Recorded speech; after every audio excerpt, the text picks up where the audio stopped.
Okay, so in this section, as a continuation to the important aspects of human resource department, we'll be trying to understand what is the scope aspect of the human resource department. What is the scope? What is the framework, or what are the outer boundaries, or what is the region within which the human resource department will operate?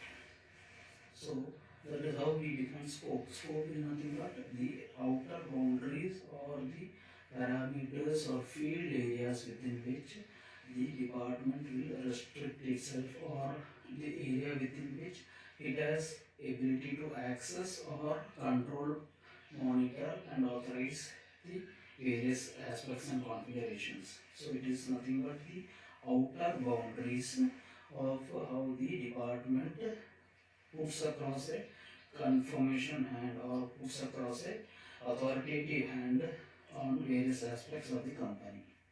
So that being the understanding of scope, what would be the different areas that human resource management is able to control or have authority over?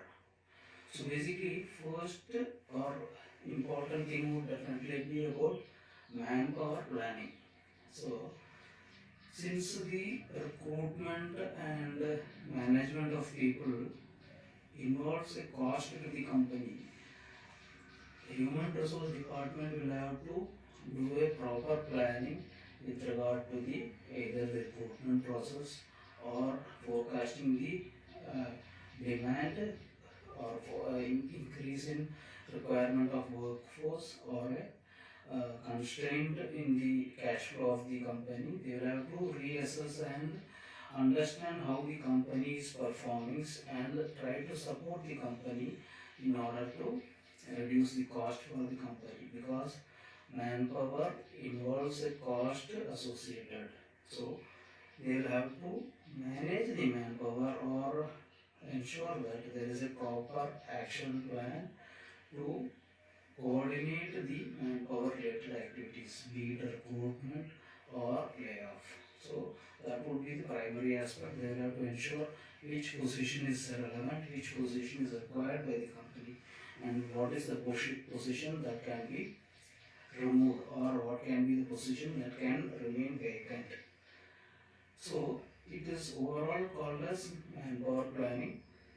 That is the first primary important aspect of the or the scope of human resource department. Now coming to the next aspect is nothing but is the recruitment part. So you already know, as far as an HR department is concerned, recruitment and selection of employee is the primary responsibility, right? So they have to ensure that people are taken on board the company, and then they have to ensure that they are placed on a suitable position or a suitable vacant position. So that becomes the another area where human resource department can enforce their upper hand. And then one more aspect of it would be regarding the activities which is related to the existing employees. Say for example, be it related to transfer, be it related to promotions, be it related to demotions or punishments, be it related to the disciplined performance, or the attendance or the leave sanctions. All these are areas where HR department has an influence or take a call on. So that is one more aspect of it. And then comes the cost part, where HR department also can have a say with regard to the salaries that are offered to the prospective candidates. What is the incentive tab structure that is offered to different department?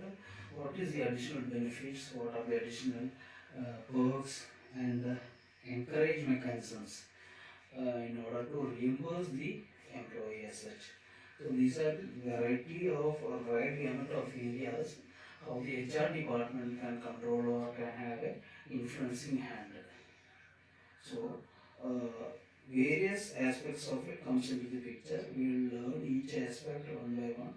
So overall area of scope is these critical areas where they have to ensure that the manpower is properly managed, and this manpower management related costs are kept under control.